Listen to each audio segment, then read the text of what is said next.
Nagpalabas ng kanya-kanyang aura ang dalawang naglalaban na makapangyarihang war god. Ang gumagamit ng kulay berdeng sword aura ay si Tian Jian na mas kilala ng marami sa bansag na Heavenly Sword. Sinabi ni Buk Hyofeng na hindi niya raw akalain na aangat ng ganoong kataas ang kapangyarihan ni Tian Jian nang dahil sa pananatili nito ng ilang taon sa Grey Nest Life Pool.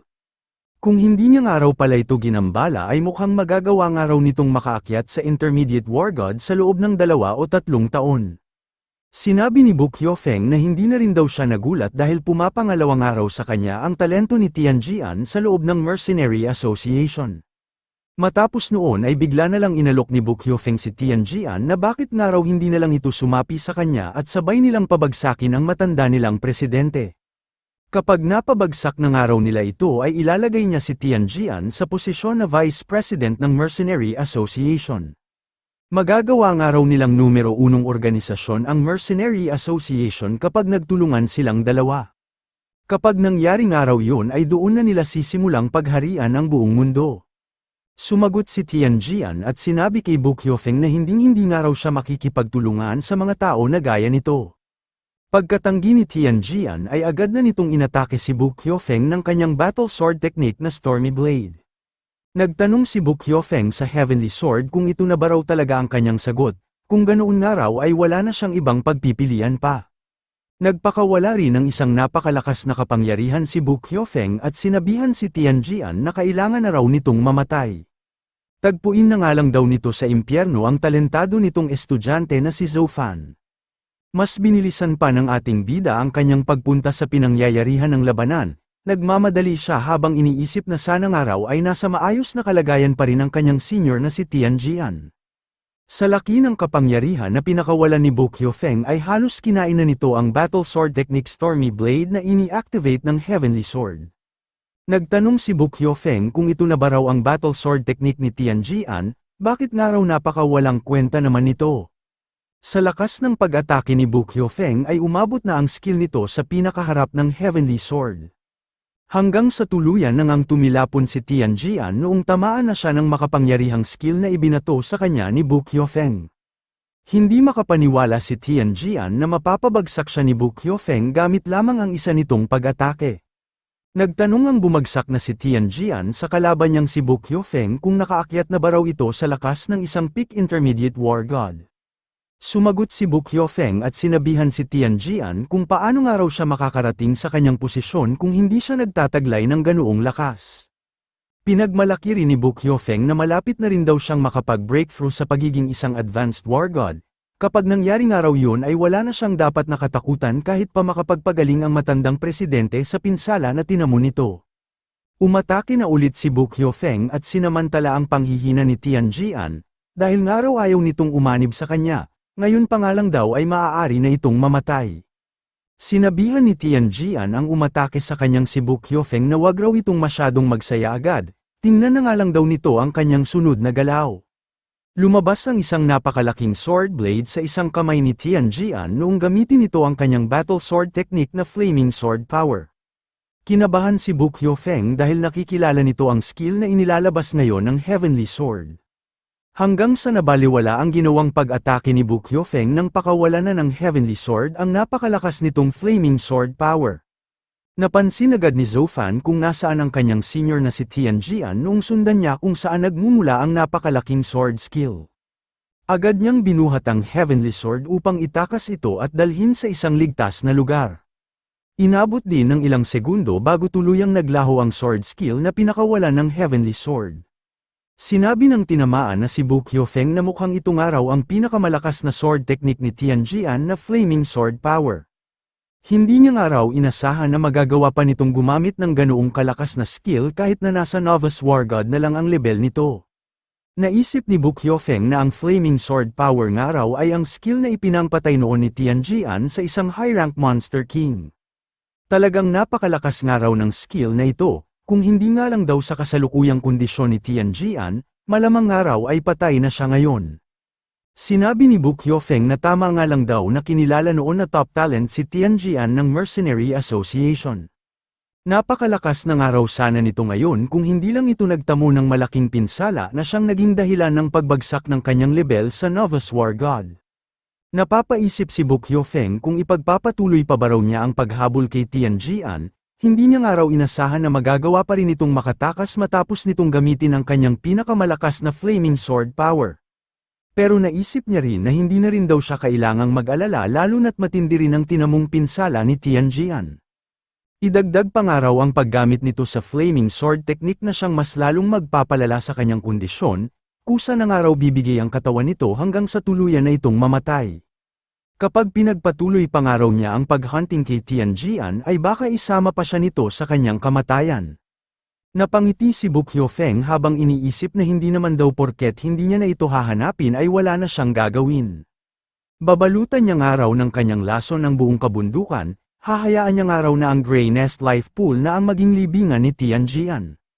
Matapos maglabas ng napakaraming nakakalasong hamog ay naisip naman ni Bok Hyofeng na kailangan niya naman daw ngayong hanapin kung saan nagtatago ang presidente ng Mercenary Association. Patuloy ang paglalakbay ni Zofan habang karga-karga sa kanyang likuran ang sugatan niyang senior.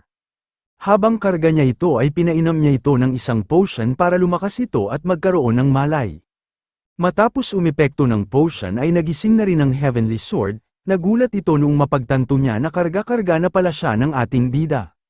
Natuwa si Zofan noong makita niya na nagkamalay na ang kanyang senior, agad niya ring kinamusta kung ayos lang ba raw ito. Sinabihan ni Tian Jian ang ating bida na dapat daw ay hindi na ito nagpunta doon para iligtas siya, hindi nga raw titigil si Bok Hyofeng hanggang hindi siya nito napapatay. Nangamba si Tian Jian noong mapansin nito ang mabilis na pagkalat sa buong kabundukan ng mga nakakalasong hamog na pinakawalan ni Bok Hyofeng. Nagsalita si Zofan at sinabi sa kanyang senior Tian Jian na wala raw itong dapat ipag-alala, malakas nga raw ang resistensya niya pagdating sa lason. Sinabihan ni Tian Jian ang ating bida na hindi raw nito naiintindihan ang kanilang sitwasyon. Bukod nga raw sa napakatindi ng lason ng poisonous mist na pinapakawalan ni Bok Hyofeng, ay nagtataglay din ito ng kapangyarihan ng isang war god. Mas binilisan ni Zofan ang kanyang pagtakbo matapos siyang paliwanagan ng kanyang senior. Hindi nga raw pala sila dapat mababad ng matagal sa loob ng ganoong kapanganib na usok. Naabot ng nakakalasong hamog ang isang daliri ni Zofan, hindi man siya nalason pero doon niya napagtanto na ganoon nga raw pala kalakas ang poison skill na nagmula sa isang peak intermediate war god. Mas bumilis pa ang pagkalat ng nakakalasong hamog kaya sinabihan ni Tian Jian ang ating bida na magtungo raw ito sa kuweba ng Grey Nest Life Pool. Sinunod naman ni Zofan ang payo ng kanyang senior hanggang sa makarating na nga sila sa pinakabungad ng kuweba. Pagkapasok nila sa loob ay ginamit ni Tian Jian ang kapangyarihan nito para hindi sila mapasok ng nakakalasong hamog. Sinabi ni Zofan sa Heavenly Sword na mabuti na lang daw at nakarating agad sila sa loob ng kuweba. Kung hindi nga raw sila agad nakapasok ay baka nalagay na sila sa panganib. Sinabihan ni Tian Jian ang ating bida na wag nga raw nitong ibaba ang kanyang depensa, wag nga raw nitong mamaliitin ang kapangyarihan ni Bok Hyofeng. Mukhang magagawa nga lang daw ng kuwebang ito na tumagal sa poisonous mist ng kaunting panahon. Sinabi rin ni Tian Jian ang pinaka nagagawa nga raw ng kuweba na ito ay ang magpagaling, wala nga raw itong kakayahan na lumaban sa anumang klase ng lason. Sa katagalan nga raw ay magiging nakakalasong lugar na rin ang buong Grey Nest Life Pool. Nagulat si Zofan sa sinabi ng kanyang senior Tian Jian, ganoon nga raw pala katindi ang lason na pinakalat ni Bok Hyofeng. Nagtanong din ang ating bida sa Heavenly Sword kung kailan daw kaya gagaling ang mga injuries nito, tinanong niya rin kung may naiisip pa ba raw itong paraan para makatakas sila sa ganoong kapangit na sitwasyon. Sumagot ang Heavenly Sword na lubhang nasugatan nga raw siya ngayon at hindi niya nga raw magagawang gumaling sa loob ng maikling oras. Sinabi niya kay Zofan na ito nga lang daw ang may kakayahan na makagawa ng paraan gamit ang taglay nitong lakas. Nagtaka ang ating bida noong banggitin ng kanyang senior ang kanyang lakas, imposible nga raw na magtagumpay siya kung ang kasalukuyan niya lang ding lakas ang kanilang aasahan. Sinabi ni Tian Jian na sa kasalukuyang kapangyarihan nga raw ni Zofan ay wala pa talaga itong magagawa. Ang ibig sabihin niya raw ay ang taglay na talento ng ating bida na makapag-master ng mabilis ng isang bagong kapangyarihan, kailangan nga raw itong magawa ni Zofan bago pa man mapasok ng lason ang pinagtataguan nilang lugar. Nagulat ang ating bida noong magbanggit ang kanyang senior ng isang bagong kapangyarihan. Tinanong niya ang Heavenly Sword kung magagawa ba raw ng kapangyarihang ito na solusyonan ang pinakalat na lason ng walang hiyang si Bok Hyofeng. Hindi naman sumagot si Tianjian at sinabihan lang ang ating bida na sumunod daw ito sa kanya. Habang sumusunod si Zhou Fan ay nagtanong ito sa Heavenly Sword kung saan ba raw patungo ang daan na nakikita niya. Wala ulit naging tugon si Tianjian hanggang sa nakarating na nga sila sa lugar na kanilang pupuntahan. Nagtanong si Zhou Fan sa kanyang senior Tianjian kung bakit nga raw may napakalaking tilim sa kanilang itaas. Naisip ng ating bida na tiyak nga raw na madudurog ang buo niyang katawan sa sandaling tamaan siya ng giant blade na ito. Nangamba si Zhou Fan habang papalapit ito sa kanya, wala na nga raw siya oras para makaiwas pa. Pero biglang nabawasan ang kanyang takot noong maisip niya na mukhang hindi raw ito totoo, mukhang isa nga lang daw itong ilusyon. Nilakasan ng ating bida ang kanyang loob at inatake ng kanyang Blade of Retribution ang pabagsak sa kanyang giant blade. Noong mawasak niya ito ay doon niya napagtanto na isa nga lang daw itong ilusyon. Inakala ni Zhou Fan na doon na ito magwawakas pero mas lalo pa siyang nagulat sa sunod niyang nasaksihan. Shoutout kay Idol Joshua Villanueva sa pagbibigay ng 50 stat points. Maraming salamat po. Sa unahan niya ay may nabubuo na namang panibagong tilim, naisip niya na hindi nga raw normal ang sword aura na ito. Ang sword blade nga raw na nabubuo sa kanyang harapan ay gawa sa isang makapangyarihang apoy. Natuwa si Tianjian noong makita nito na nakawala agad si Zhou Fan sa ilusyon na ginawa ng flaming sword power. Hindi nga raw talaga siya nagkamali ng pagpili sa ating bida, malamang nga raw ay magagawa nga nitong makapasa sa pagsubok. Naguluhan ang ating bida sa mga sinabi ng Heavenly Sword, pero mas una niya munang tinanong kung ano ba raw talaga ang lugar na ito. Nagulat si Tianjian sa mga sinabi ni Zhou Fan, tinanong niya ito kung hindi pa ba raw nito napapansin. Sinabi ni Tianjian sa ating bida na dahil nga raw natutunan na nito ang battle sword technique, subukan nga raw nitong pakiramdaman ang espada na nasa kanilang harapan. Agad namang nag-focus si Zhou Fan para sundin ang payo ng kanyang senior. Pinakiramdamang mabuti ni Zhou Fan ang nagliliyab na giant sword na nasa kanyang harapan, hanggang sa madiskubre na niya kung ano ang sword spirit na nilalaman nito, doon niya napagtanto na mukhang ito nga raw pala ang sword spirit ng natutunan niyang battle sword technique. Nagtanong si Zhou Fan sa Heavenly Sword kung tama ba raw ang kanyang hinala.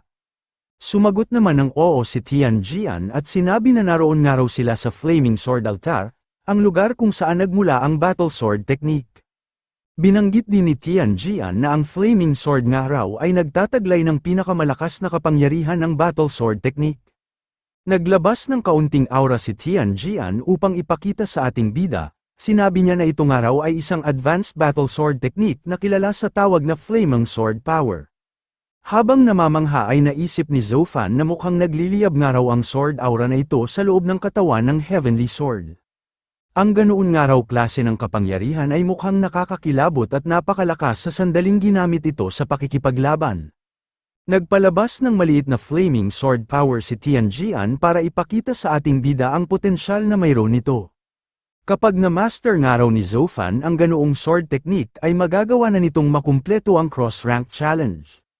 Ibinahagi rin ng Heavenly Sword na ito nga raw ang skill na ipinangpatay niya noon sa isang high-rank monster king noong nasa level pa siya dati ng intermediate war god. Sinabi ni Tianjian na ang skill nga raw na Flaming Sword Power ay may napakalaking potensyal, nagagawa nga raw nitong dagdagan ang lakas ng gumamit sa loob ng kaunting oras. Kaso nga lang daw ay mayroong side effect ang paggamit nito, nagagawa nga raw nitong pababain ang level ng taong gumagamit. Sinabihan ni Tianjian ang ating bida na kailangan daw nitong mamaster ang Flaming Sword Power kung gusto nitong makatakas sa nakakalasong hamog, ito nga lang daw ang paraan para magawa nitong mabuhay.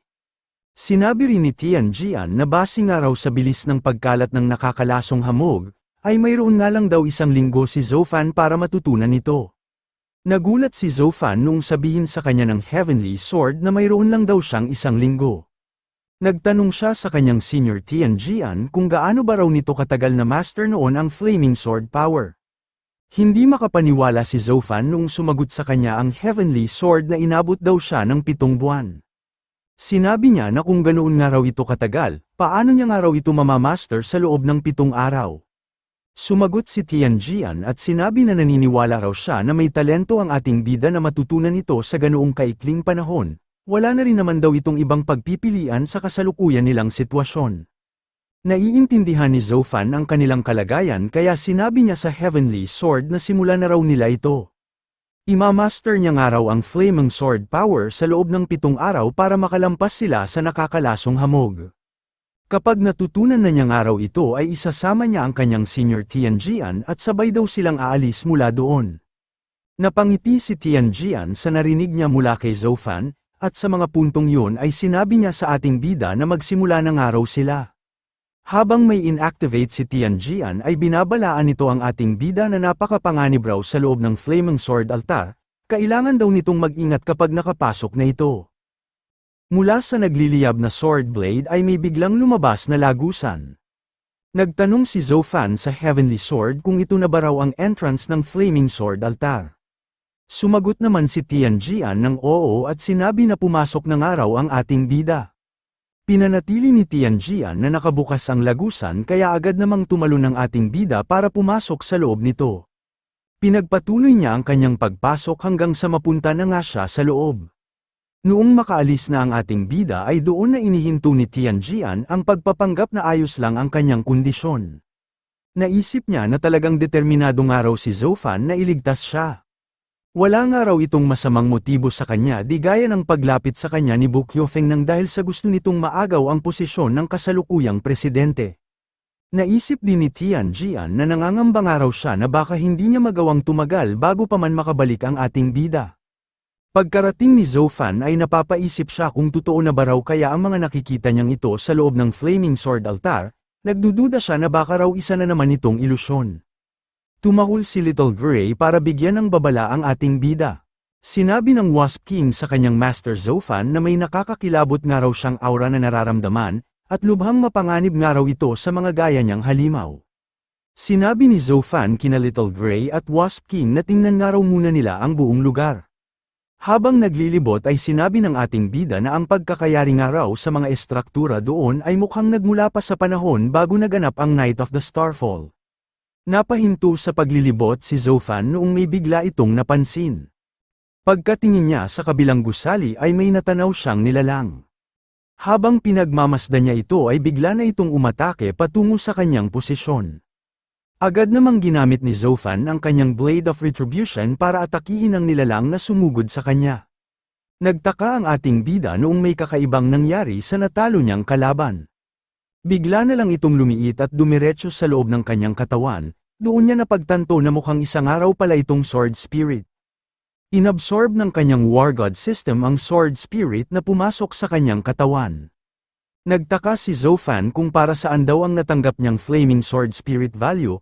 Napapaisip siya kung ibig sabihin ba raw noon ay mamamaster na niya ang Flaming Sword power kapag napaabot niya ito sa 100,000 points. Kung ganoon nga raw, para saan naman daw kaya ang natanggap niyang Sword Spirit Erosion value? Habang nag-iisip pa ang ating bida ay may bigla na lang nangyari sa sentro ng gumuhong gusali. Sa itaas nito ay bigla na lang bumukas ang isang napakalaking lagusan. Mula sa lagusan na ito ay sabay-sabay na nagsilabas ang napakaraming sword spirits. Habang pinapanood ito ng ating bida ay naisip niya na maihahalin tulad ng araw ang dami ng mga ito sa isang malaking hukbo. Naisip ni Zoufan na kung itong araw ang pagsubok ng Flaming Sword power, ay hindi niya nga raw ito aatrasan. Agad na inatake ni Zoufan ang mga pababang sword spirits, hindi na ng mga ito nagawang makalaban ng dahil sa bilis ng pag-atake ng ating bida. Sunod-sunod na notification ang natanggap ni Zoufan tungkol sa pagdagdag ng kanyang Flaming Sword Spirit value. Naisip ng ating bida na nararamdaman niya nga raw ang pagkabuo at pagtatransform ng sword aura sa kanyang katawan. Kasabay ng pag-angat ng kanyang Flaming Sword Spirit value ay ang pagdagdag din ng kanyang Sword Spirit Erosion value. Nabahala ang ating bida dahil habang tumataas nga raw ang natatanggap niyang Flaming Sword Spirit ay mas tumitindi naman ang nararamdaman niyang sakit, pakiramdam niya nga raw ngayon ay parang kinakayod ang kanyang mga buto. Pinagpatuloy ni Zoufan ang kanyang ginagawa hanggang umabot na nga sa 100 ang natatanggap niyang Sword Spirit Erosion value. Mas tumindi ang pagkabahala ng ating bida dahil halos 100 beses na nga raw ngayon ang nararamdaman niyang sakit. Nangamba si Zoufan noong makita niya na aatakihin na ulit siya ng ibang sword spirit, tumindi ang kanyang kaba habang iniisip kung bakit nga raw hindi niya maigalaw ang kanyang katawan.